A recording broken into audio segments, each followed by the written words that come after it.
Welcome to soda Buti. So இந்த வீடியோவில் பார்க்க போகிறது ஒன் பீஸோடைய சீசன் 1 ரீகேப் தான். ஆக்சுவலாக அனிமையில் பார்த்தீங்கன்னா 1000 எபிசோட கடந்து போயிட்டு இருக்குது. பட் இங்கே லைவ் ஆக்ஷனில் சீசன் 1 மட்டும் தான் வந்துருக்குது. அதை அப்படியே ரீகேப்பாக பார்த்து விட்டுலாம். ஆக்சுவலாக இதோட ஒன்லைன் என்னன்னா, நம்ம லூஃபி அவர் வந்து கிங் ஆஃப் பைரட்ஸ் ஆக போகிறேன் அப்படின்னு அவங்க க்ரூவோட சேர்ந்து கிளம்பி ஒன் பீஸை தேடுற பயணம் தான் இந்த ஒட்டுமொத்த ஒன் பீஸே. சரி வாங்க ஸ்டார்ட் பண்ணலாம். ஃபர்ஸ்ட் கோல்டி ரோஜர் அவர் தான் பைரட்டுகளின் ராஜா. அவருக்கு மரண தண்டனை கொடுக்குறாங்க, அதுவும் மக்கள் முன்னாடி, எல்லாரும் முன்னாடி. அவர் வந்து கடைசி ஸ்பீச்சா, ஏய் ஒன் பீஸ் ஒன்று இருக்குடா, நான் சேர்த்து வச்ச ட்ரெஷரே அதுதான்டா, போய் தேடுங்கடா, போய் கண்டுபிடிங்கடான்ற மாதிரி அவர் உத்வேகம் கொடுத்து அவர் சாகர டைம்ல இந்த ஒரு விஷயத்தை சொல்ல, அதுக்கப்புறம் எல்லா பைரட்ஸும் நாம ஒன் பீஸ் அடைஞ்சே தீரணும்ன்ற மாதிரி கிளம்புறாங்க. அதுல ஒருத்தர் தான் நம்ம லூஃபி. அவரும் குட்டி பையன் தான். அவரும் வந்து நானும் ஒன் பீஸ் அடைய போறேன், கிங் ஆஃப் பைரட்ஸ் ஆக போறேன் அப்படிங்கிற அந்த பயணத்தை நோக்கி போறாரு. அப்பன்னு பார்த்து போட் வேற உடஞ்சிச்சா, அதனால இந்த உடஞ்ச போட்டு வச்சு ஒன்றும் பண்ண முடியாதுன்னு ட்ரம்முக்குள்ள நம்மளும் ஒளிஞ்சிக்கிட்டு அப்படியே போயிட்டு இருந்தா, இந்த பக்கம் ஆல்விடா அவளும் வந்து மோசமான பைரட்டு. அவ இன்னொரு கேங்கோட சண்டை போட்டுருக்கிற டைம் தான் இந்த ட்ரம்மும் வந்து சேர, அந்த ட்ரம்மை தூக்கி இங்க போட்டாங்க. அப்பதான் கோபிங்கிற கேரக்டரை காட்டுறாங்க. இவர் வந்து ஆல்விடா கூட அடிமையாவே இருக்கிற, அப்படி நல்ல பையன் தான், என்ன இதுகிட்ட வந்து சிக்கிவிட்டான், அதனால அடிமையாவே கிடக்குறான். நைட் நாடா சத்தமாகுதுன்னு சொல்லி கோபி ஓபன் பண்ணி பார்த்தா, ஆனா நம்ம லூஃபி. அப்புறம் தான் இவங்க ரெண்டு பேரும் லைட்டா பேச்சுவார்த்தை நடத்தி, ஓகே நல்ல பையன் தான், இங்க வந்து சிக்கிவிட்டான்ற விஷயம் எல்லாம் தெரியுது. அப்புறம் ஆல்விடா வேற என்ட்ரி ஆகி, என்னடா அங்க சத்தம்ன்ற மாதிரி அவளும் வந்து சேர, உன்னை உனக்கு பிடிக்கவே பிடிக்காதான், நீ அடிமையா வேற வச்சுட்டு இருக்கிறியா, உன் கூட இருக்கவே ஆசைப்படலடி அப்படிங்கிற மாதிரிலாம் ஓவரா பேச, ஆல்விடாவும் செம்ம டென்ஷன் ஆகி அடிக்கலான்னு வந்தா, நம்மளால தான் ரப்பர் ஆச்சே, அதனால ரப்பர் எஃபெக்ட்ல எல்லாத்தையும் போட்டு அடிச்சு விட்டு அங்கிருந்து இவர் எஸ்கேப். இப்ப அடுத்த கேரக்டர் ஜோரோவுடைய என்ட்ரி. அவர் வந்து பெஸ்ட் ஸ்வாட் மேன் ஆகணும் அப்படின்னு ஆசைப்படுற பைரட் இல்ல, பைரட் ஹண்டர். பைரட்டுகளை போட்டு தள்ளுறதான் வேலையாவே வச்சுன்னு இருக்கிற. அப்படி இன்னும் குட்டி வயசு லூஃபியோடைய கதையை அப்படியே நமக்கு லைட்டா காட்டுறாங்க. வாண்டட் போஸ்டர்ல என் பேர் வந்து ஆகணும் அப்படின்னு ஆசைப்படுற ஆளுதான் இவரு. ஷாங்க்ஸ் தான் இவருடைய இன்ஸ்பிரேஷன். என்ன உங்க டீம்ல சேர்த்துக்கங்க, உங்க டீம்ல ஒருத்தனா ஐக்கியமாகணும் அப்படிங்கிற ஆசையோட சுத்திட்டு இருக்கிறான். இந்த பக்கம் அப்படியே கோபிக்கும் அந்த விஷயத்தெல்லாம் சொல்லி மோட்டிவேட் பண்ண, டேய் உனக்கு என்னதான்டா ஆகணும்னா, எனக்கு வந்து மெரின் ஆகணுங்கிறது தான் கனவு. அந்த கனவு ஆல்விடா கூட சேர்ந்ததுக்கு அப்புறம் அப்படியே போச்சுன்னு சொல்ல, டேய் கனவுலாம் விட்டு போக கூடாதுடா, ஆசைப்பட்ட கனவை நோக்கி ஓடுறான்ற மாதிரி மோட்டிவேட்லாம் பண்றா. அப்படி அதனால கோபிக்கும் நானும் மெரின் ஆகணும் அப்படிங்கிற ஆசைலாம் திரும்ப வந்துருச்சு. இங்க அடுத்து நாமி கேரக்டரா காட்டுறாங்க. அவ என்டர் ஆகும் போதே சோகமா, ஃப்ரெண்ட்ஸ் என்ன காப்பாத்துங்க அப்படிங்கிற மாதிரி பில்டப் பண்ணி கடைசியில அவங்க போட்டியே ஆட்டையை போட்டுன்னு போயிட்டா. இவதான் லைட்டா பாவப்பட்ட மாதிரி காமிச்சு மொத்தமா ஆட்டையை போறதுல ஸ்பெஷலிஸ்ட். இப்ப ஒரு கேரக்டரா காமிச்சிட்டாங்களா, லூஃபி, கோபி, அதுக்கப்புறம் ஜோரோ, இந்த பக்கம் நாமின்னு தனித்தனியா காமிச்சிட்டாங்களா. இப்ப இவங்க எல்லாரும் ஒண்ணு சேர வைக்கணுமா இல்லையா? அப்படி அவங்க சாப்பிட வந்த இடத்துல எல்லாருமே இருக்கிறாங்க. அங்க ஒரு குட்டி பொண்ணை இன்சல்ட் பண்ணவும் ஜோராவுக்கு செம்ம டென்ஷன் ஆகி போட்டு பொளந்து இருக்கிறார். வாழ வச்சலாம் இல்ல, நார்மலாவே போட்டு பொளந்து இருக்கிறார். அடிச்சது யாருன்னா இரும்பு கை மாயாவி மாதிரி ஆக்சென்ட்னு ஒருத்தன் இருக்கிறான். அவனோட புள்ள மேலே கை வச்சதுனால மெரின்ஸ் மொத்தமா இவரை தூக்கி போயிட்டாங்க. மெரின்ஸ் கூட சண்டை போட்டு வச்சிருக்கிற. அப்படி சார் எனக்கான காசை குத்துறீங்கன்னா நான் கிளம்புன்ற மாதிரி ஜோரோ கேட்டா, தம்பி காசு வாங்குற வரைக்கும் கரெக்டா தான் வேலை பார்த்தேன், ஆனா மெரின் மேல கை வச்சிட்டியப்பா, அதனால உனக்கு என்ன பனிஷ்மெண்ட்னா 7 நாள் வரைக்கும் உன்னை கட்டி வச்சு சோறு தண்ணியே போடாம வச்சிருப்போமா, அதை கடந்து விட்டுனா அதுக்கப்புறம் உன்னை ரிலீஸ் பண்றேன், நீ செஞ்ச தப்புக்கு இதாண்டா தண்டனை அப்படிங்கிற மாதிரி லாக் பண்ணி விட்டாங்க. இப்போ கோபி அண்ட் லூஃபி மெரின் பேஸுக்கு போயிட்டு அங்கதான் இந்த கிராண்ட் லைனோட மேப் இருக்குது. அந்த மேப்பை தூக்கிட்டேன்னா நான் பைரட்ஸ் ஆகிறத எந்த பச்சை கிளியாலும் தடுக்க முடியாதுங்கிற மாதிரி அதை தேட வந்திருக்காங்க. இப்போ ஜோரோ வேற இங்க கட்டி போடப்பட்டிருக்காரா, அவருக்கு தான் 7 நாள் தண்டனை கொடுத்துருக்காங்கல்ல. அங்க நம்மால தம்பி என் டீம்ல வந்து சேர்ந்துக்கிறியா, டேய் எவன் டீம்லயும் வந்து சேர மாட்டேன்னா, சரி பரவாயில்ல இந்த என்னோட ஹெல்ப்பை வச்சுக்கோங்கிற மாதிரி கட்டி விட்டு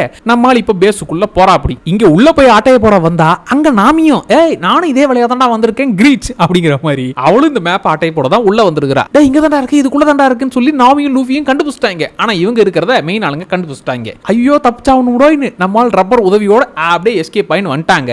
இங்க ஜோரோ வேற ரிலீஸ் ஆயிட்டார்ல, அவர் போலான்னு பார்த்தா ஐயோ நம்மள வேற காப்பாத்தி விட்டானே, சரி காப்பாத்தின கடமையை தீர்த்து விடுவோன்ற மாதிரி நம்மளும் சண்டை போட்டு இவங்க எல்லாரையும் காப்பாத்தியாச்சு. இப்பதான் கூட்டணி அமைக்கிறாங்க. அதாவது நாமி, லூஃபி, அதுக்கப்புறம் ஜோரோ, இவங்க 3 பேரும் குட்டி கூட்டணியை அமைக்கிறாங்க. ஆனா கோபி மட்டும், டேய் நான் மெரினாக போறேன்டா, பைரட்டினோட எதிரி, ஆனா நீ நண்பன் தான், பட் நீ பைரட் ரூட்ல போ, நான் மெரின் ரூட்ல போறேன்ற மாதிரி கோபி வந்து நான் கிளம்பிக்கிறேன் டாட்டா அப்படின்னு சொல்லி அவர் போயிட்டாரு. இப்ப 3 பேர் மட்டும் தான் கூட்டணி. நம்மால ரப்பர் பாயான கதையை இப்பதான் காட்டுறாங்க. அது வந்து டெவில் ஃப்ரூட். அதை சாப்பிட்டு விட்டா ஒரு டெவில் ஃப்ரூட்டுக்கு ஒரு பவர் இருக்குது. அப்படி டெவில் ஃப்ரூட்டை சாப்பிட்டதுனால ரப்பர் பாயா மாறிட்டார். ஆனா இன்னொரு பிரச்சனை ஒண்ணு, டெவில் ஃப்ரூட்டை சாப்பிட்டா அதுக்கப்புறம் நீங்க கடலை நீச்சலே பண்ண முடியாது. சோ இப்படி ஒரு மைனஸ் இருக்குது. ஆனா டெவில் ஃப்ரூட் சாப்பிட்டா பவர்ஸ் வரும், அதே டைம் தண்ணிக்குள்ள போனா பிரச்சனையும் வரும். அடுத்து இவங்களை அட்டாக் பண்ண ஒரு கேங் வருது. யாராதுன்னு வந்து பார்த்தா புது வில்லங்கம் பக்கி. அந்த கேங்க புகையை போட்டு இவங்களை மயக்கமோட வச்சு அப்படியே தூக்கின்னு வந்தாச்சு. சர்க்கஸ் கோமாளி மாதிரி ஒரே அடைச்சு வச்சு கறக்க போதியார் காமெடி எல்லாம் பண்ணி அவங்களை கடுப்பேத்திக்கிட்டு இருக்கிறான். மேப்பை தொலைக்க விட்டதுனால, ஏண்டா இவ்வளவு சேஃபா வச்சுக்க சொல்லி மேப்பை கொடுத்தா அதை அவங்ககிட்ட கொடுத்துட்டியான்னு ஆக்சாண்டை தூக்கி விட்டு வைஸ் அட்மிரல், என் தலைமையில் அந்த லூஃபி கேங்க நான் பிடிச்சே தீருவேன்டான்னு இப்ப வைஸ் அட்மிரல் அவர் கேங்க ரெடி பண்ணி இந்த லூஃபியை பிடிச்சாகணும்னு நினைக்கிறாரு. முக்கியமா மேப்பை மீட் எடுக்கணும்னு. இங்க ரப்பரை வேற இழுத்துன்னு டார்ச்சர் பண்ணி, டேய் விளையாடுறது போறோம் ஒழுங்கா மேப்பை குத்துரு, இல்லனா இன்னும் டார்ச்சர் அதிகமாகுங்கிற மாதிரியே இந்த பக்கி வெறுப்பேத்துறான். இதெல்லாம் பத்தாதுன்னு தண்ணில வேற போட்டு டார்ச்சர் பண்ணா லைட்டா அப்படியே லூஃபியோட இன்னொரு ஃபிளாஷ்பேக். ஷாங்ஸோட ஒன்னா போட்ல இருந்தப்போ திடீர்னு மிகப்பெரிய அட்டாக் ஒன்று நடக்க அதுலேருந்து நம்மால் காப்பாற்றி முடிச்சா அவருடைய கையை போச்சு. என்னாலதான் உங்க கை போச்சு டை எது இதெல்லாம் கவலைப்படுற, ஒரு கை தானே போச்சு, இன்னும் நல்லா இருக்கல, எது போனாலும் தைரியமா ஃபேஸ் பண்ணணும்னான்னு இன்னும் அவர் மோட்டிவேட் தான் பண்றாரு நம்ம லூஃபியை. ஸோ லூஃபிக்கு ஷாங்ஸுங்கிறது ரொம்ப ரொம்ப முக்கியம். அதுவும் காப்பாத்தினதுக்கு அப்புறம் அவர் இவ்வளவு மோட்டிவேட் பண்றதுனாலயே இவரோட இன்ஸ்பிரேஷனாவே ஆயிட்டாரு. இங்க ஜோரோவும் நாமியும் தப்பிச்சு வந்து காப்பாத்த என் டீம்மேட்ஸ் வந்துட்டாங்கடா, என்னை விட்டு எங்கேயும் போக மாட்டாங்கடான்னு நம்மளும் பெருமைப்பட. அப்பதான் நம்ம பக்கி டே கண்ணா நீ மட்டும் டெவில் ஃப்ரூட்டை சாப்பிட்டு அப்படியே ரப்பர் மாதிரி ஆகல, எங்களுக்கும் பவர் இருக்குன்னு பிச்சு போய் வந்து அட்டாக் பண்றாரு. அதாவது இவரோட பவர் என்னன்னா காய்கறி மாதிரி கட் பண்ணி போட்டாலும் ஏன் இவரே கட்டாயி கூட கை தனியா கால் தனியா காது தனியான்னு தனித்தனியா வந்து அட்டாக் பண்ணுவார். அப்புறம் ஒண்ணு சேர்ந்து பாரு ஐடியாவை சூப்பரா குத்துட்டியமா, இதை வச்சு உன்னை காலி பண்ணுன்னு நம்ம ஆளுங்க பிச்சு வந்த அந்த பகியை தனித்தனி டப்பால அடைச்சி ஐயோ தனித்தனியா வந்து சிக்கிவிட்டேன்னு சொல்லி மொத்தமா பிச்சு போட்டு அவர் கதையை முடிச்சு விட்டாங்க. முக்கியமா இந்த மக்களை ரிலீஸ் பண்ணியே ஆகணும்னான்னு லூஃபி சொல்லவும் டேய் யாரா நீங்க பைரட்டுங்கிற இவ்வளவு நல்லது பண்ணணும்னு நினைக்கிற, உன்னை புரிஞ்சுக்கவே முடியலடான்ற மாதிரி ஜோரோவுக்குமே ஒன்றும் புரியல. பட் இவன் நல்ல மனசு அவனுக்கு ரொம்ப பிடிச்சிருக்குது. ஆக்சுவலா பக்கி மேல இவ்வளவு டென்ஷன் ஆனது லூஃபியோட தொப்பி மேல லைட்டா கை வச்சதுனால தான் இவ்வளவு டென்ஷன் ஆயிருக்கான். ஏன்னா இந்த தொப்பிங்கிறது ஷாங்ஸோட தொப்பி. அவர் வந்து டேய் எவரே நீ பைரட் ஆனதுக்கு அப்புறம் பெரிய ஆளா ஆனதுக்கு அப்புறம் இந்த தொப்பி திருப்பி கொடு, என் ஞாபகார்த்தமா இதை வச்சுக்கோன்ற மாதிரி கொடுத்ததுனால இந்த தொப்பிங்கிறது அவனுக்கு ரொம்ப ஸ்பெஷல். இங்க சீக்கிரட்டா நாமி யார்கிட்டயும் இன்ஃபர்மேஷன்லாம் கொடுத்துக்கிட்டு இருக்க ஓ அவ கிட்டத்தட்ட ஸ்பை மாதிரி தான் இருக்காளான்ற மாதிரி ஃபீல் ஆகுது. அடுத்து இவங்க எல்லாரும் ஒன்னு சேர்ந்து டேய் நம்ம இந்த கப்பல் பத்தாதரா பெருசா ஒரு கப்பலை வாங்கணும்னு ஆசைப்படுறாங்க. அப்பதான் உசோப்புங்கிற கேரக்டர் இவர் வாயை திறந்தாலே வீர தீர சூரன் மாதிரி பல கதைகள்லாம் விடுவா. அப்படி ஆனா எதுவும் உண்மை இருக்காது. ஆனா கதை சொல்றதுல கில்லிப்பா இவரு. அங்க கப்பலை பார்த்து ஏ உசோப்பே உன்னோட கப்பலோட இது அப்படிங்கிற மாதிரி இம்ப்ரெஸ் ஆகுறாங்க. அப்பவே ஃப்ரெண்டும் ஆயிட்டாங்க. நம்ம லூஃபி தான் அடுத்த செகண்டே ஃப்ரெண்ட் ஆயிடுவார்ல, அதனால இவங்க ரெண்டு பேரும் ஒன்னு சேர்ந்துட்டாங்க. இங்க கோபி கூட வைஸ் அட்மிரலும் உன் வேகம் விவேகம்லாம் புடிச்சிருக்குதுப்பா, லூஃபியை பிடிக்க மட்டும் இல்ல நல்ல மெரினாவும் ஆவடா அப்படின்னு சொல்லி அவங்க கூட லைட்டா அந்த வைஸ் அட்மிரல் க்ரோஸ் ஆகுற. அப்படி உசோப்க்கு காயா அப்படிங்கிற பெஸ்ட் ஃப்ரெண்ட் இருக்கா, டேய் நீ என் பெஸ்ட் ஃப்ரெண்ட் ஆயிட்ட, அப்ப என் பெஸ்ட் ஃப்ரெண்ட் உனக்கு காட்டுறேன்னு சொல்லி அவன் நல்ல பணக்காரி பிளஸ் உடம்பும் சரியில்லை, அவளை பார்க்கறதுக்காக கூட்டிட்டு போறான். ஆனா அவ கூட பேசுறது இந்த உசுப் வர்றது யாருக்குமே சுத்தமா பிடிக்கல. அதனால பின்வாசல் வழியா நம்மால உள்ள வரும்போது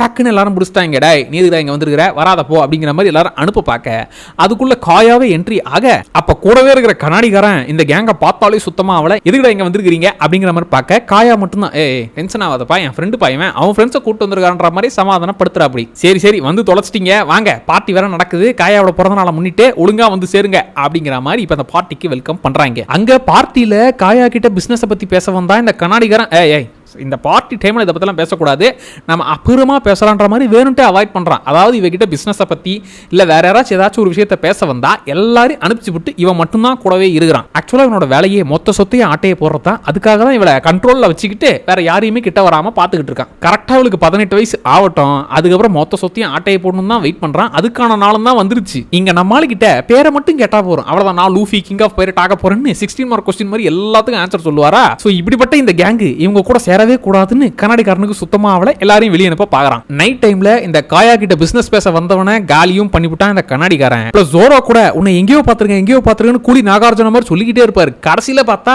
டேய் நீயே ஒரு பைரட்ல உன்னதான வாண்டட் போஸ்டர்ல பார்த்தேன் அப்படிங்கிற விஷயம் அப்புறம் தான் தெரியுது. ஓ இவ்வளவு சீக்கிரம் கண்டுபிடிச்சியாப்பான்னு சொல்லி அவனையும் அடிச்சு போட்டு இவங்க ரெண்டு பேரையும் கிணத்துல தூக்கி போட்டாங்க. இங்க பக்கிய அதான் பிச்சு போட்டாங்கல்ல, அந்த பக்கிய ஏர்லாங் அவன் வந்து ஃபிஷ்மேன். ஸோ அவன் லாக் பண்ணி எங்கடா மேப் எங்கடா விட்ட, ஓ அந்த குட்டி பையன் கிட்ட விட்டியான்ற மாதிரியே அவன் பிடிச்சி மேப் எங்கன்னு சொல்லி பக்கியை போட்டு டார்ச்சர் பண்றான். இப்ப பக்கி பிளஸ் ஆர்லாங் ஃபிஷ்மேன் கேங்கு அவங்க எல்லாரும் நம்ம லூஃபியை தேடுறாங்க. அது இல்லாம மெரினை சேர்ந்த வைஸ் அட்மிரல் அவங்களுமே தேடுறாங்க. இப்ப இந்த கண்ணாடிக்காரன் கூட சண்டை போட்டு நம்மளால ஜெயிப்பார்னு பார்த்தா அங்க இருக்கிற எல்லாத்தையும் சாப்பிட்டு மயக்கம் போட்டு கிடக்கிறாரு நம்ம லூஃபி. இப்பதான் ஆக்சுவல் பிளானை ரிவீல் பண்றாங்க. இந்த கண்ணாடிக்காரனே ஒரு பைரட்டா, ஸோ மொத்த பைரட்டுகளும் வர போறாங்க, மொத்தமா இந்த இடத்தையே அட்டையை போட போறாங்க. அதுதான் பிளான். இதெல்லாம் தெரிஞ்ச உசோப் ஊர் மக்களுக்கு சொன்னா அது யாருமே நம்பல. ஏன்னா நம்ம சின்ன வயசுல இருந்தே பைரட்ஸ் எல்லாம் வராங்க, பைரட்ஸ் எல்லாம் வர போறாங்க, பைரட்ஸ் எல்லாம் வந்துகிட்டு இருக்காங்க இப்படிங்கிற மாதிரி சொல்லிக்கிட்டு இருப்பான். அதை யாருமே நம்பியிருக்க மாட்டாங்க. லைட்டா இவனுடைய குட்டி ஃபிளாஷ்பேக். ஆக்சுவலா இவங்க அப்பா ஒரு பைரட்டு, இவங்க அம்மாவை பார்க்கறதுக்கு திரும்ப வரப்போறாரு, நம்ம பைரட் அப்பா வருவார்னு ஆசைப்பட்டுக்கிட்டு இருக்கான். அவன் சொல்றது உண்மைதான், பைரட் வராங்கன்னு. அதான் ஊர் மக்கள் எல்லாம் பைரட்லாம் ஒன்றும் கிடையாதுடா, பைரட்லாம் வரமாட்டாங்கடான்ற மாதிரி இவன் சொல்றதை எப்பவுமே பொய் கதையாக தான் பார்த்துருக்காங்க. இப்போ உண்மையாவே அந்த சுச்சுவேஷன் நடக்க போகுது. ஆனால் இவன் சொல்றதை யாருமே நம்பல. இங்க லூஃபி வேற உண்ட மயக்கத்தில் இருக்க, அங்க நாமி வேற ஒளிஞ்சிருந்து ஓஹோ இங்க இப்படிதான் நடக்குதாங்கிற விஷயத்தை கேட்டுவிட்டா. அங்க கோபி ஒருத்தன் தான் உசோப் சொல்ற பேச்சை கேட்டு வீட்டுக்கு வந்து பார்த்தா அப்படிலாம் ஒன்றும் இல்லையங்க. இங்க லூஃபிங்கிற ஒருத்தன் வந்தான், அவன் நல்லா குடிச்சு விட்டு மயக்கம் போட்டு கிடக்கிறான், அவனை வேணா கூட்டு போங்கிற மாதிரி இங்க எதுவுமே நடக்கல. இந்த லூஃபி பேப்பில் தான் இப்படி வேலையை பார்க்கறான் அப்படிங்கிற மாதிரி சொல்லி அனுப்பிச்சு விட்டாங்க. ஸோ எந்த பிரச்சனையுமே இல்லையே, அப்படின்னு அந்த கண்ணாடிக்காரன் சமாளிச்சிட்டான். அங்க கிணத்துக்குள்ள இருக்கிற ஜோரோ மேல ஏறி வர பாக்குறாரு. ஏன்னா அவர் வாழ்றதுக்கான மோட்டிவேஷனே சின்ன வயசுல அவ ஃப்ரெண்டு கொடுத்தது தான். அவ குட்டி வயசா இருக்கும்போது செம்மையான ஒரு ஸ்வாட்மேன் ஆகணும் அப்படின்னு சொல்லி அவ ஃப்ரெண்டு கூட அடிச்சுக்கிட்டு மாடுவாரு.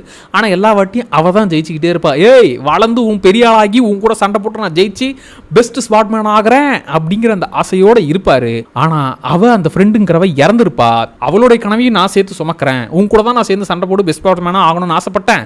உன்னோட ஸ்வாடையும் நான் வச்சுக்கிறேன். ஸோ மொத்தமாக நான் பெஸ்ட் ஸ்வாட்மேன் ஆகிறது தான் உன்னோட என்னோட எல்லாருடைய கனவு அப்படின்னு சொல்லி அந்த கனவோட தான் நம்மால் வாழ்ந்துகிட்டு இருப்பாரு. இங்கே உசுப்பு கண்ணாடிக்காரங்கிட்டே போனாலும் ஒன்றும் நடக்கலன்னு சொல்லி ஸ்ட்ரைட்டாக காயாகிட்டே போய் இங்கே மாதிரி இந்த மாதிரிலாம் ஒன்று நடக்குது ப்ளீஸ் நம்பாத அப்படிங்கிற விஷயத்த சொன்னா, டை இவ்வளோ நாள் நீ போய் கதையை சொல்லிட்டு இருந்த, அதெல்லாம் ஜாலியாக இருந்துச்சு கேட்க, அதனால நம்பினேன். ஆனால் நீ வந்து இவன் மேலே சந்தேகப்படுறிய, இதெல்லாம் ஏற்றுக்க முடியாதுடா, அவன் விளையாட்டுக்கு அளவு இல்லாமல் போச்சுடான்னு சொல்லி காயாவே நம்பலை. அப்போதான் இந்த கண்ணாடிக்காரன் இவங்களை போட்டு தள்ள போறாங்கிற விஷயமே தெரிஞ்சு போச்சு. மிஸ் காயோ வெளியே வாங்க, உங்களை போட்டு தள்ளணும் அப்படின்னு சொல்லி அவன் கெத்தா இவங்களை காலி பண்ணுறதுக்குனே ஸ்லோ மோஷனில் வந்துகிட்டு இருக்கிற விஷயம் நல்லாவே புரிஞ்சிருச்சு. இவ்வளோ நேரம் அந்த உசூப் சொன்னதும் இங்கே ஒட்டுமொத்த பேரும் சொன்னதும் அப்புறம் தான் இவளுக்கு எல்லாமே புரியுது. இவளுக்கு உடம்பு சரியில்லாமல் போக காரணம் கரெக்டாக இவன் லாக் பண்ணது, மொத்தமாக சொத்த ஆட்டையை போட நினச்சது எல்லாமே புரிஞ்சிருச்சு. இப்போ காயாவை காப்பாற்ற நம்ம ஜோரோவும் லூஃபியும் உள்ள வந்து ரப்பர் பவரோட அங்கே கத்தி சண்டையெல்லாம் போட்டு இந்த கம்யூனிட்டியை மொத்தமாக லாக் பண்ணியாச்சு. இங்கே உசூப் வந்து வாய்ப்பேச்சு மட்டும் கிடையாது, உண்டிகோல் யூஸ் பண்ணுறதுலையும் அவர் கொஞ்சம் கில்லி. அப்போ வாடா என் குரூவில் அப்படின்னு சொல்லி இப்போ கூட்டணி கொஞ்சம் பெருசாயிடுச்சு. லூஃபி, அதுக்கப்புறம் நாமி, ஜோரோ, இப்போ அதை தொடர்ந்து உசூப். ஸோ இந்த க்ரூ மெம்பரோட இப்போ அடுத்த பயணத்தை நோக்கி போகிறாங்க. இங்கே வைஸ் அட்மிரல் நம்ம கோபி கூட லூஃபி கேங்கை பிடிக்க ஃபாலோ பண்ணிட்டு வந்துகிட்டு இருக்காங்க. இப்போ தான் சார் ட்விஸ்டே கொடுக்குறாங்க. வைஸ் அட்மிரல் இருக்காரு, அவர் தான் நம்ம லூஃபியோடைய தாத்தா. ஆக்சுவலாக லூஃபி தான் அவருடைய பேரனை மெரைனாக்க ஆசைப்பட்டா. அவங்க வந்து நான் பைரேட் ஆகத்தான் போறேன் அடம்பிச்சதுனால தான் அப்படிருந்தே முட்டிக்கிச்சு. அவங்க மொத்தமாக சேர்ந்து இந்த லூஃபியோடைய கப்பலை அட்டாக் பண்ண பார்த்தா இங்கே இந்த உசுப்பு இந்த குண்டுகளெல்லாம் வச்சு விளையாடிக்கிட்டு இருக்கான். சூப்பரா விளங்கிடும், நம்ம சண்டை போட்டு ஜெயிச்சு நடக்கிற காரியமா இது அப்படிங்கிற மாதிரி இவங்க சண்டை போடவே தெரியாமல் இருக்க அங்கே ஆல்ரெடி அட்டாக் ஸ்டார்ட் ஆயிடுச்சு. அங்க வர குண்டை நம்மால் தான் ரப்பர் பவரோட இருக்கிறாரு, அப்படியே உப்பி போய் அதை அப்படியே ரிவர்ஸ் அப்படின்னு அவங்களுக்கு ரிவர்ஸ் பண்ணி விட்டு அவங்க கப்பலை டேமேஜ் பண்ணிட்டாரு. இங்க கொஞ்சம் தூரம் போய் அப்படியே பனி மூட்டத்தில் சிக்கிறதுனால டே ஏதோ ஒன்று ஸ்மெல் வரல. ஆமாண்டா என்ன ஸ்மெல் உனக்கு? சாப்பிட்ற ஸ்மெல்ரா. அப்போ ஏதோ இங்க சாப்பாடு இருக்குன்ற விஷயத்த நம்ம லூஃபி சென்ஸ் பண்ணிட்டாரு. அப்புறம் பார்த்தா இங்க ஒரு ஹோட்டலே இருக்குது. ஆஹா இவ்வளவு பசியில் இருக்கிறான், கப்பலை வர காலி பண்ணிட்டு வந்துருக்கிறான், இந்த வெற்றியை கொண்டாடுவோம் அப்படின்னு சொல்லி இங்க ஹோட்டலுக்கு வந்துட்டாங்க. இங்க தான் அடுத்த மாசான ஒரு ஆளு சாஞ்சியோட என்ட்ரி. அவர் சமையல் செய்யறதுல கில்லி. ஆனா ஹோட்டலோட ஓனர் பாத்தீங்கன்னா சமைக்கிறதுல ஓவர் ஆர்வம் காட்டாத, நான் சொன்னதை மட்டும் செய், நீ சமையலே கிரியேட்டிவிட்டியை கொட்டுறேன் அதை செஞ்சு கிளிக்கிறேன்னு இந்த எக்ஸ்ட்ரா வேலைலாம் வேணாம், சொன்னதை மட்டும் செய்யறா விளக்கென்ன அப்படிங்கிற மாதிரி கத்துவாரு. இங்க நம்மளால சமைச்சு கொண்டு போய் அவங்க சண்டை போடுறவங்களை 2 போடு போட்டு டேய் மூடிக்கிட்டு ஒழுங்கா உட்காந்து சாப்பிடுங்க, சாப்பிட்டோமா பில்ல கட்டணமா போனோமான்னு இருக்கணும், சண்டை போடுறவெல்லாம் இருக்கவே கூடாதுடா ஒழுங்கா சாப்பிட்றான்னு சொல்லி நம்மளால அன்பா இல்ல அடிச்சு விட்டு அதுக்கப்புறம் அன்பா சாப்பிடவும் கொடுத்துட்டு கிளப்புறாரு. ஸோ நம்மளால சமையல் செய்யறதுலையும் கில்லி, அவங்களை அடிச்சு காலி பண்றதுலையும் அதுலயும் கில்லி தான். இப்போ லூஃபியோட தாத்தா அவனை பிடிச்சே அவனு பைரட்டுக்கே கால் பண்ணி மீஹாக்னு அவன் தான் பெஸ்ட் ஸ்வாட்மேன், அவன்கிட்டயே பொறுப்பை கொடுத்து டேய் தொப்பி போட்ட ஒரு சுட்டி பையன் இருப்பான் அவனை ஒழுங்கா கூட்டு வாடான்னு பொறுப்பை கொடுக்குறா. அப்படி ஆமா இவருக்கு பைரட்னா பிடிக்காதுதான், ஆனா பைரட் கூட சில டீலிங்ஸ்லாம் போட்டு வேலையெல்லாம் பார்ப்பாரு. இங்க மீஹாக்கு பேச்சுவார்த்தைக்கு நடுவில் சார் கொஞ்சம் வெயிட் பண்ணுங்க, இங்க ஒரு குட்டி சண்டை இருக்குது, முடிச்சுட்டு நான் டீலிங் எடுத்துக்கிறேன்ற மாதிரியே அவன் மொத்தமா அந்த கத்தியை வச்சு எல்லாரையும் கதையை முடிச்சுக்கிட்டு மொத்தமா எல்லாரையும் போட்டு தள்ளிட்டு இருக்கிறான். அவனும் மாசா என்ட்ரி ஆகிறான். ஓகே இதான வேலை முடிச்சு விட்டுருவோன்ற மாதிரி அவனும் ஓகே சொல்றான். இங்க சாப்பிட்டு முடிச்சதுக்கு பில்லு கட்ட காசு இல்ல. நம்மால உசாரா அங்க ஓனர் கிட்டே சார் எனக்கு ஒரு அக்கௌண்ட் ஓபன் பண்றேங்க, நான் வந்து பைரட்டுகளின் ராஜாவாக போறேன், அது இல்லாம ஒன் பீஸை தேடி வர போறேன், ஸோ ஒன் பீஸை கிடைச்சேன்னா உங்க சேரை நான் கொடுத்துட்றேன், பைரட்டுகளின் ராஜாவுக்கு நீங்க அக்கௌண்ட் வச்சீங்கன்னா உங்களுக்கு தான் பெருமை இப்படின்ற மாதிரி ஓவரா பேச டேய் நீ காசு இல்லைன்னு சொல்லியிருந்தா கூட உன்னை விட்டுருப்பேன், ஆனா இவ்வளோ வாய் பேசணும்ல ஒழுங்கா வந்து பாத்திரம் தேய்டான்னு சொல்லி உள்ள வேலை கொடுத்து பாத்திரம் தேய்க்க விட்டா. அப்படி நம்ம லூஃபியை இங்க ஜெஃப் வழக்கம் போல சாஞ்சியோட சமையல அசிங்கப்படுத்த அதை டேஸ்ட் பண்ணி பார்த்த லூஃபிக்கு ஆஹா செம்மையா சமைக்கிறானே, இவன் நம்மள டீம்ல சேர்த்துக்கிட்டா கெத்தா இருக்கும்ன்ற மாதிரி அவன் சமையல புடிச்சு போச்சு. இங்க சைலண்டா நாமி அவ ஆல்ரெடி ஸ்பை மாதிரி தான் சுத்திக்கிட்டு இருந்தா, அங்க இன்ஃபர்மேஷன் வர கொடுத்தார்ல, அவ தனியா எனக்கு ஒரு போட் வேணும் அப்படிங்கிற மாதிரி பேசி வச்சிட்டா. அப்படியே இங்க லூஃபியோட தாத்தா மீஹா கிட்ட பேசினதை கேட்டு இங்க வந்து ஒரு மாதிரி இருக்கிறான். டேய் என்னடா ஆச்சு? மீஹாக்னா யாரு? அவனா பெரிய ஆளா? டேய் அவன் 7 வார்லார்ஸ்ல ஒருத்தன், அவன் மிகப்பெரிய ஆள்ரா, அவன் ஸ்வாட் யூஸ் பண்றதுல கில்லி, அவங்க தான்டா கடலையே கண்ட்ரோல்ல வச்சிருக்காங்க, அப்புறம் ஏன்டா மெரினா இருக்கிற நாம இந்த பைரட் கூட பேச்சுவார்த்தை நடத்திக்கிட்டு இருக்கிறோம், அவன் கூட வேலை எல்லாம் பாக்குறோம் அப்படின்னு இவன் கேட்டா, தம்பி இன்னும் பச்சை புள்ளையாவே இருக்கிறியப்பா, பைரட்டுகள்லாம் மொத்தமா எதிரியா எல்லாருமே காலி பண்ணணும் அப்படிங்கறதெல்லாம் நடக்காதுப்பா, நீ இன்னும் இந்த உலக அரசியலே புரிஞ்சிக்காம இருக்கிற, இங்க மெரின்ஸும் பைரட்ஸும் சில இடங்கள்ல சேர்ந்து வேலை செஞ்சுதான்டா ஆகணும், அதெல்லாம் புரிஞ்சுக்க உனக்கு வயசு வேணும்டா புரிஞ்சுக்கப்பா அப்படிங்கிற மாதிரி சொல்லி அனுப்புற. சொல்றாரு. இவன் நேரடியா வைஸ் அட்மிரல் கிட்டயே சார் நீங்க பார்த்த வேலை உனக்கு பிடிக்கல, மிஹோ கிட்ட ஏன் பேசுனீங்கிற மாதிரி ஸ்ட்ரெயிட்டாவே கேட்க புரியுதுடா, ஆனா சில விஷயங்கள்லாம் போக போக நீயே புரிஞ்சுப்ப, சில சமயம் அவங்க கூட நம்ம சேர்ந்து வேலை பார்க்க வேண்டிய சுச்சுவேஷன் வரும், அதை செஞ்சுதான்டா ஆகணும்னு போக போக புரிஞ்சுப்படான்ற மாதிரியே அவனை புரிஞ்சுக்க சொல்றாரு. அதுக்குள்ள வைஸ் அட்மிரல் புக் பண்ண ஆளுதான் நம்ம இம்சையரசன் மீசக்காரரு. அவரு ஹோட்டலுக்கு வந்துட்டாரு. இந்த தொப்பி வச்ச பையன் அவன் எங்கடா இருக்கான்னு காட்டுங்கன்னு கேட்டா இங்க ஜோரோ அதுக்குள்ள டேய் உன்னை பத்தி நான் நிறைய கேள்விப்பட்டிருக்கேன், நீ தான் பெஸ்ட் ஸ்வாட் மேனாமே, உன் கூட சண்டை போட்டு நான் தாண்டா உலகத்திலே சிறந்த ஸ்வாட் மேன் ஆகணும், என் கூட சண்டைக்கு ஒத்துக்கிறியா அப்படிங்கிற மாதிரி இவன் சண்டை போடுறதுக்கு புக் பண்ணிட்டான். இங்க நாமி வேணாம்டா அதெல்லாம் அப்படின்னு சொன்னா அங்க லூஃபி வேற ஆஹா இது வல்லவா லட்சியம், நீ கலந்துக்க மாப்ள நான் என்கரேஜ் பண்றேன்ற மாதிரி லூஃபி யாரோட கனவையும் தடுக்க மாட்டான், எல்லார் கனவையும் என்கரேஜ் பண்ணிக்கிட்டே இருப்பான். இப்போ இங்க சண்டை ஸ்டார்ட். அங்க நாமி வேற போட்டு வாங்கி எஸ்கேப் ஆகலாம்னு பார்த்தா இல்ல வேணாம் இவன் சண்டை போட்டு என்ன ஆகுதுன்னு தெரியல, அவன் சண்டையை பார்த்தே ஆகணும்னு சொல்லி அந்த போட்டை கேன்சல் பண்ணிட்டு இவனும் சண்டையை பார்க்க வந்துட்டா. இப்போ மீஹாவுக்கும் அதான் நம்ம இம்சையரசன் மீசக்காரருக்கும் ஜோரோவுக்கும் சண்டை ஸ்டார்ட். அவன் அசால்ட்டா பெருசாலாம் மெனக்கடல, அசால்ட்டா அடிச்சு போட்டு இவன் 2 ஸ்வாடையும் உடச்சி போட்டு அதை பொடி ஆக்கி விட்டு இவர் கிளம்பிட்டாரு. கிட்டத்தட்ட சாகர ஸ்டேஜில் விட்டாச்சு நம்ம ஜோரோவை. நம்ம சாஞ்சியோட சமையல வேணா மதிக்காம இருக்கலாம், ஆனா ஜோரோவை காப்பாற்றணும்னு நினைக்கிறாரு. டேய் அவனுக்கு ஒழுங்கா தையில போட்டு அவனுக்கு எல்லாத்தையும் பக்காவா நம்ம ரெடி பண்ணணும், மீனோட தோலை வச்சோம்னா அவன் இப்போதைக்கு சமாளிச்சுப்பான் அப்படிங்கிற மாதிரி அவனு ட்ரீட்மெண்ட் கொடுத்து சரியும் பண்றா. அப்படி இங்க இந்த சண்டைலாம் முடிச்சுட்டு நம்ம மீசக்காரரு ஸ்ட்ரெயிட்டாவே வந்து அவனை விட்டுருங்க, அவன் உங்க பேச்சை கேட்டலாம் வரமாட்டான், இந்த தொப்பிக்காரன் தானே அவன் கூட இருக்கிறத நான் பார்த்தேன், அவன் ஒரு முடிவை எடுத்துட்டான், அவங்கள அப்படியே போக விட்டுருங்க, அவனை போட்டு நீ மனசை மாத்தணும்னு நினைக்காதீங்கிற மாதிரியே உன் பேரனை அப்படியே விட்றா அப்படிங்கிற மாதிரி சொல்லிட்டு போயிட்டு. அப்படி இப்போ நம்ம லூஃபிக்கு அம்மா இந்த செஃப் யாரு ஹோட்டல் ஓனரா தானே இருந்தாரு, டக்குன்னு ட்ரீட்மெண்ட்லாம் தராருன்னா டேய் அவர் சிறந்த பைரட்டா, எதே பைரட்டா ஆமாண்டா பயங்கரமான ஆள் ஒரு காலத்தில், அவர் ரெட் லெக் செஃப்னு தான் கூப்பிடுவாங்க, அவருடைய பூட்ஸ் காலில் எப்பயுமே ரத்த கரங்கிறது இருக்கும்டா, எதிரிகளை போட்டு தெளிவு ரத்த கரையோட தானே நடந்து போவார், அதனாலே ரெட் லெக் செஃப் அப்படிங்கிற மாதிரி சொல்லுவாங்க. இப்போ அவங்களுடைய குட்டி ஃப்ளாஷ்பேக். நம்ம சாஞ்சி வந்து குட்டி வயசுல இருந்தே சமையல் மேலே உயிர், சமையல் ஏதாச்சும் குறை சொன்னாங்கன்னா அவள்தான் செம்ம டென்ஷன் ஆயிடுவார். அவருடைய ஆசை வந்து எனக்கு ஆல் ப்ளூ அப்படிங்கிற அந்த இடத்துக்கு போகணும் அப்படின்னு சொல்ல மற்ற எல்லாருமே கிட்ட சிரிப்பாங்க, இது ஆல் ப்ளூங்கிற இடம்லாம் இல்லடா, நீயாவே கனவை வளர்த்துக்கிட்டு ஏன் தேவையில்லாதெல்லாம் உளறன்ற மாதிரி கேட்பாங்க. அப்போதான் இந்த ஜெஃப்ங்கிற கேரக்டர் என்ட்ரி ஆகி மொத்தமாக அட்டாக்லாம் நடத்த அவன் இந்த சமையலில் கொஞ்சம் சிலதெல்லாம் ஆட் பண்ண, டேய் என் சமையல் ஏதாச்சும் கை வச்சா உன்னை சும்மா விட மாட்டேன், ஏண்டா ஆழாக் சைஸ் இருந்துன்னு என்னையே அடிக்க வரேன்னு ஜெஃப் டென்ஷனாக வராரு, நீ என்ன வேணாலும் பண்ணிக்க என்னை போட்டு தள்ளி கூட முடிச்சிக்க, ஆனால் இந்த சமையலில் கை வைக்கிற வேலை வேணாம்டான்னு சொல்லி கத்துறான். அவனை ஓவராக பேசினா உன்னை கொன்றுவேன்னு சொன்னால் நான் இங்கே ஒன்றும் சாக மாட்டேன்டா, ஆல்ப்ளூங்கிற இடத்துக்கு போயே திருவேன், அங்கே தான் என்னுடைய சாவுங்கிறது இருக்கும், ஆல்ப்ளூவை கண்டுபிடிக்காம நான் சாக மாட்டேன் அப்படின்னு சொல்ல அப்பன்னு பார்த்து ஜெஃபுக்கு லைட்டாக இவன் மேலே இருக்கிற கோவங்கிறது குறையுது. அப்புறம் மொத்தமாக இந்த கடற்புயலில் அவங்க எல்லாருமே காலியாகி வெறும் 2 பேர் தான், ஜெஃப்பும் இந்த சாஞ்சி, இவங்க 2 பேர் மட்டும் தான் அந்த பாறை மேலே இருக்கிறாங்க. இப்போ 2 மூட்டை ஒரு குட்டி சைஸ் மூட்டை மட்டும் சாஞ்சிக்கிட்ட கொடுத்து டேய் இதை நீ சாப்பிட வச்சுக்க, திரும்பி ஏதாச்சும் ஒரு கப்பல் வந்து நம்ம தப்பிக்கிற வரைக்கும் இதுதான் உணவு, அதை வச்சுக்கிட்டு நம்ம இருக்கணும்டான்னு கொடுத்துட்டு நீ அந்த பக்கம் போ நான் இந்த பக்கம் இருக்கங்கிற மாதிரியே விட்டாரு. இப்போ 30 நாள் ஆகுது, 50 நாள் ஆகுது, 70 நாள் ஆயிடுச்சு, இருக்கிற எல்லாமே சாப்பிட்டு முடிச்சிட்டான். என்கிட்ட மட்டும் சின்ன மூட்டை கொடுத்தான்ல, அவங்ககிட்ட பெரிய மூட்டை இருக்கு, அப்ப சாப்பிட நிறைய இருக்கு, அவங்ககிட்ட போற சாப்பிட்றேன் அப்படின்னு சொல்லி அங்க போய் பார்த்தா அவன் மூட்டையை ஓபன் பண்ணா அதுல வெறும் தங்கம் அதெல்லாம் தான் இருக்கே தவிர சாப்பிட எதுவுமே இல்லை. எனக்கு தானே சாப்பிட கொடுத்தியா, நீ உனக்கு சாப்பிட எதுவுமே வச்சுக்கலையான்னா அப்ப நீ என்னதான்டா சாப்பிட்டேன்னு பார்க்கும்போது அவன் காலே இல்லை, அவன் காலையே வெட்டி சாப்பிட்டுருக்கிறான் ஜெஃப். இந்த கப்பல்ல பார்த்தா ஒரு குட்டி பையனுக்காக அவன் சாப்பிட கொடுத்து நீ சாப்பிடாமலே இருக்கியான்னு கேட்டா, டேய் என்னோட கனவும் சின்ன வயசுல இந்த ஆல் ப்ளூங்கிற இடத்துக்கு போகணுங்கிறது, அந்த கனவு அப்படியே போயிடும் நினைச்சேன், ஆனா உன்னுடைய கனவும் ஆல் ப்ளூக்கு போகணும்னு தெரிஞ்சதுக்கு அப்புறம் என் கனவை அட்லீஸ்ட் நீ நினைவாக்கவ அப்படிங்கிறதுனால நீ உயிரோட இருக்கணும் தாண்டா ஆசைப்பட்டேன்னு சொல்ல அப்பதான் ஜெஃபோடைய இந்த பாசத்தையும் புரிஞ்சுக்கிட்டு என்னோட கனவு தாண்டா உன்னோட கனவுங்கிற மாதிரி நம்ம சாஞ்சியை வளர்த்ததும் தெரியுது. ஸோ ஜெஃப் நல்லவன் தான், பைரட்டா இருந்து இப்போ ஹோட்டல் ஆரம்பிச்சு அப்படியே இங்கே செட்டில் ஆகியாச்சு. இங்க நம்ம கோபி லூஃபி தாத்தா கிட்ட சார் நான் கொஞ்ச நாள் லூஃபி கூட பழகிருக்கேன், அவனை பத்தி எனக்கு நல்லா தெரியும், நீங்க யாரை அனுப்புனாலும் அவன் மனசை மாறவே மாட்டான், அவன் ஒரு முடிவு எடுத்துட்டான்னா அதை மாறவே மாட்டான் சார், அவன் பைரட்டுகளின் ராஜாவாக போறன்னு முடிவு எடுத்துட்டான், ப்ளீஸ் புரிஞ்சுக்கோங்க, கொஞ்ச நாள் பழகின எனக்கே அவனை பத்தி நல்லா தெரியுங்கிற மாதிரி தெளிவாக எடுத்து சொல்றா. அப்படி இங்க ஃபிஷ்மன்ஸ் அதான் ஏர்லாங்கு ஆல்ரெடி பக்கியை பிடிச்சி எங்கடா மேப்பு எங்கடா லூஃபிங்கிற மாதிரி டென்ஷன் ஆச்சு இல்ல, அவன் இப்போ ஹோட்டலுக்கே வந்துட்டான். ஸோ இப்போ லூஃபி தேடி வந்தது முக்கியமா அந்த மேப்புக்காக. ஆமா இவன் எப்பரா ஹோட்டலுக்கு ஸ்ட்ரெயிட்டா வந்தான் அப்படின்னா நம்ம லூஃபியோட தொப்பிலேயே பக்கியோட காது இருக்குது, அவன் தான் பிச்சு போவானே. ஸோ காதாவே இருந்து மொத்தமா என்ன பேசுறாங்க எங்க இருக்கிறாங்கிற விஷயத்தை ஒட்டி கேட்டு நம்ம ஏர்லாங்குக்கு சொன்னதுனால இவங்க இங்க ரீச் பண்ணிட்டாங்க. இங்க லூஃபி கூட ஃபைட் நடக்க அப்பதான் ஒரு ட்விஸ்ட போட்டு உடைக்கிறாங்க. நாமியே ஆர்லாங்கோட கேங்கு தான், வா நீ கேட்ட மேப் தான் கிடச்சிருச்சுல, வா நம்ம கிளம்பி போவோன்ற மாதிரியே கிளம்பி போறாங்க. ஏய் நீ என்னோட குரூ, நீ என் கூட தான் இருக்கணும், நம்ம எல்லாம் ஒரே டீம் அப்படின்னு சொல்ல, டேய் நான் உன் கேங்கே இல்லடா, நான் ஏர்லாங்கோட கேங்கடா, நீ எல்லாம் எங்களுக்கு ஒரு ஆளே இல்லடா, உன் டீம்ல நான் ஒருத்தி இல்லவே இல்லடான்ற மாதிரியே நாமி அசிங்கப்படுத்திட்டு மேப்பையும் தூக்கி ஆர்லாங் கிட்ட கொடுத்து நான் இங்கே கிளம்பிட்டாங்க.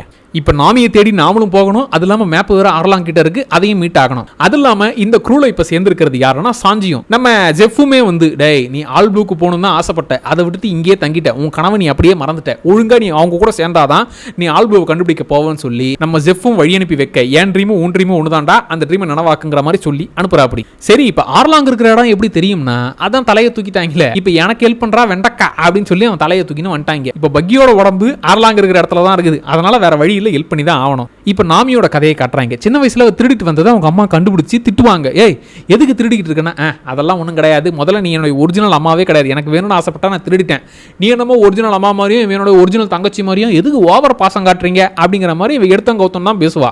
ஆக்சுவலா இவங்க அம்மா மீறினு சேர்ந்தவங்க தான். இவளையும் இந்த பொண்ணையும் பார்க்கும்போது ஏய் நீ யாருமே இல்லாமல் இருக்கிறீங்களா, எனக்குன்னு ஒரு ஃபேமிலியா இருங்க, நம்ம எல்லாருமே ஃபேமிலியா இருப்போம்னு சொல்லி அக்கா தங்கச்சி அப்படிங்கிற மாதிரி தான் வளர்த்துருப்பாங்க, தன்னுடைய பசங்களாக தான் பார்த்துருப்பாங்க.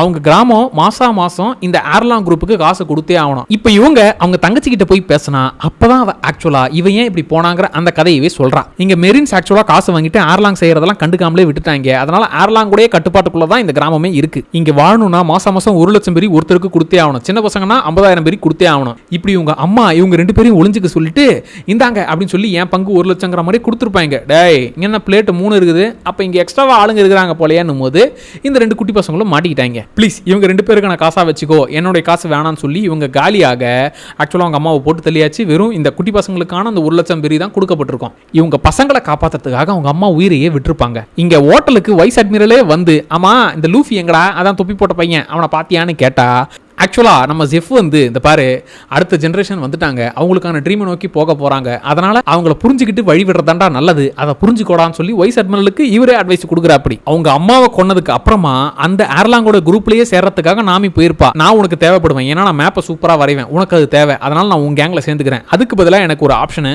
என் வில்லேஜை நீ திருப்பி கொடுக்கணும், மொத்த வில்லேஜுக்கு எவ்வளோ ஆகும்னு கேட்க அதுவா 1 மில்லியன் பேரி நீ சம்பாரிச்சு கொடுப்பா, அதை கொடுத்துட்டோன்னா உன் டீலிங்க்கு நான் ஓகே உன் வில்லேஜை ஒன்றும் செய்யாமல் உங்ககிட்ட கொடுத்துட்றேன்னு சொல்ல அதுக்காக தான் சின்ன வயசுலேருந்தே கொஞ்சம் கொஞ்சமாக காசு சேர்த்து இவ வில்லேஜை காப்பாற்றுறதுக்காக தான் இவ்வளவு கஷ்டமே பட்டிருப்பா.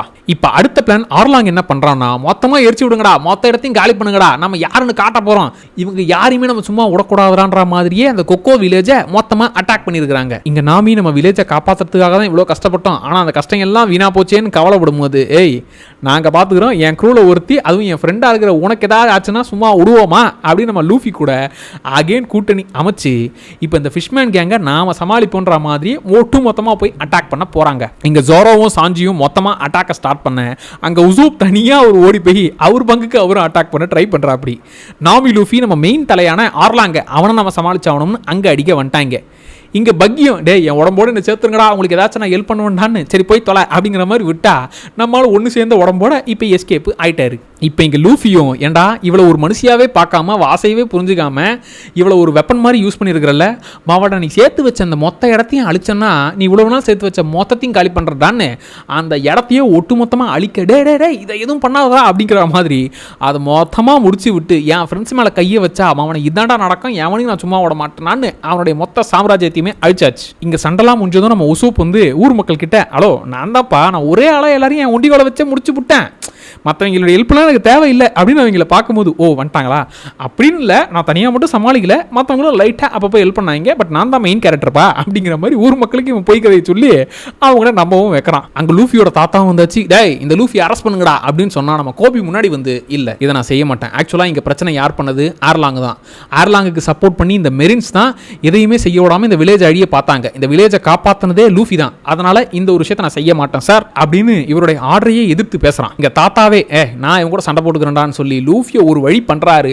அவனுடைய மொட்டை அட்டாக்கை யூஸ் பண்ணா அசால்ட்டா அடிச்சு போட்டு முடிக்கிறாரு. கடைசியில டேய் நீ பிடிவாதக்காரன்னு எனக்கு தெரியும், ஆனா உண்மையாவே நீ பிடிவாதக்காரனான்னு செக் பண்ணதுக்காக தானே இது ஒரு டெஸ்ட்டை வச்சேன், இது டெஸ்டா ஆமாண்டா என்னுடைய பேரன்னா அந்த ஒரு கெத்தா இருக்கணும்ல, அந்த ஒரு முடிவில் மாறாம இருக்கணும்ல, நீ அப்படி இருக்கியான்னு செக் பண்ண சூப்பரா, நீ உனக்கு பிடிச்ச மாதிரியே போடான்ற மாதிரியே விட்டா அப்படி. அண்ட் இவனை யாரும் ஒன்றும் பண்ண தேவையில்ல, இவனை அரசெல்லாம் பண்ண தேவையில்ல, ஒழுங்கா அந்த ஏர்லாங்குடைய கேங்கு அவங்க எதுவும் பண்ணாம அவங்கள பிடிங்கிறான்னு சொல்லி இவங்க எல்லாருமே அனுப்பிடுறாரு. இப்போ லூஃபியை ஆசைப்பட்டபடி விட்டாச்சு, இவன் ட்ரீமை நோக்கி போகணும்னு சொல்லியாச்சு. அங்க நாமியே அவ சிஸ்டருமே புரிஞ்சுக்கிட்டா, அவங்களுமே அப்படியே ஒன்று சேர்ந்துட்டாங்க. இங்க நம்ம காபி லூஃபியை பார்க்க வந்தா என்னடா மிரேனா வந்து என்ன புடிச்சிட்டு போக வந்தியான்னா, டேய் உன் ஃப்ரெண்டா நான் வந்திருக்கிறேன்டான்னு சொல்ல, நீ ஆசைப்பட்ட ஒரு விஷயம் நடந்திருக்கு, அதை நேரில் வந்து கொடுத்துட்டு போகலான்னு வந்தேன்னு நம்மளால போஸ்டரை நீட்டவும் அதில் வாண்டட் போஸ்டரில் நம்மளால முகம் வந்துருச்சு. பார்த்தீங்களா காய்ஸ், நான் போஸ்டரில் வந்துட்டேன் அப்படின்னு பெருமையாக காட்ட, ஓரமாக வேற உசுப் பேர இருக்கிற அப்படி, ஓஹோ நானும் பெரிய ஆகிட்டேன், நானும் ஊருக்குள்ள ரவுடியாக ஃபார்ம் ஆகிட்டேன்ற மாதிரி உசுப்பும் சந்தோஷப்படுறா. அப்படி இங்கே பக்கியும் அந்த போஸ்டரை பார்த்து, மவனே போஸ்டர்லேயே வந்துட்டியா, உன்னை பிடிச்சே தீர்வண்டான்னு அவரும் கோவத்தில் இருக்க, அந்த பக்கம் ஆல்விடாவும், டேய் அவன் வில்லங்கத்தை ஸ்டார்ட் பண்ணதே என்கிட்ட தான், நானும் உன் கூட சேர்ந்துக்கிறேன்டான்னு இப்போ ஆல்விடாவும் லூஃபியை தேடுறா, இந்த பக்கியும் லூஃபியை பிடிக்கணும்னு ஆசைப்படுறான். இங்கே நம்ம மீஹாக்கு, அதான் நம்ம இம்சையரசன் மீசக்காரரு, அவர் ஷாங்ஸை பார்க்க வந்தா, டேய் நான் சண்டை போடுற மூல இல்லை, சண்டைக்காகவா வந்திருக்க, சேச்சா சண்டை கிடையாதுரா, உனக்கு முக்கியமான ஒரு விஷயம், உனக்கு வேண்டப்பட்ட ஒருத்தனை இதுல வந்திருக்கிறான், அதை காட்டிட்டு போலான்னு வந்தேன்னு சொல்லி அந்த போஸ்டரை நீட்ட, அங்க ஒரு போஸ்டர் பார்த்தா, டேய் நம்ம பயபுலடா, நம்ம லூஃபிடா இதுல வந்துட்டான்டா அப்படின்னு சொல்லி எல்லாரும் சந்தோஷப்படுறாங்க. என்னமோ பிளஸ் 2ல ஸ்டேட் ஃபர்ஸ்ட் எடுத்த மாதிரி, ஏய் பெரிய பைரட் ஆயிட்டான்டா, வாண்டட் போஸ்டர்ல வந்துட்டான்டான்னு எல்லாருமே கொண்டாட ஆரம்பிச்சிட்டாங்க. ஸோ இப்போ கேங்கா சேர்ந்து இப்போ சபதம் எடுக்க, நம்ம லூஃபி நான் கிங் ஆஃப் பைரட் ஆகியே தீருவேன், ஜோரோ நான் தான்டா பெஸ்ட் ஸ்வாட்மேனா அவன், நாமி நான் வேர்ல்டு மேப்பை கன்ஃபார்ம் வரைஞ்சே தீருவேன், சாஞ்சி நான் ஆல்புவை கண்டுபிடிச்சே அவன், உசூப் அவர் பங்குக்கு, டேய் நான் ஒரு உண்மையான சண்டைக்காரனா ஆகியே தீரணும்டான்னு எல்லாரும் உறுதிமொழி எடுக்க, வாங்கடா கிராண்ட் லைன் நோக்கி போவோம்னு சொல்லி அப்படியே இனிதே இந்த சீசன் 1 முடிக்கிறாங்க. என்னப்பா இந்த சீசன் 1 கிளியரா புரிஞ்சுதா? அண்ட் இந்த வீடியோ எப்படி இருந்துச்சுங்கிறத மறக்காம கமெண்ட்டை சொல்லுங்க. அப்படியே சோடா பிடிச்ச சேனலை சப்ஸ்கிரைப் பண்ணிக்கோங்க. Tata bye.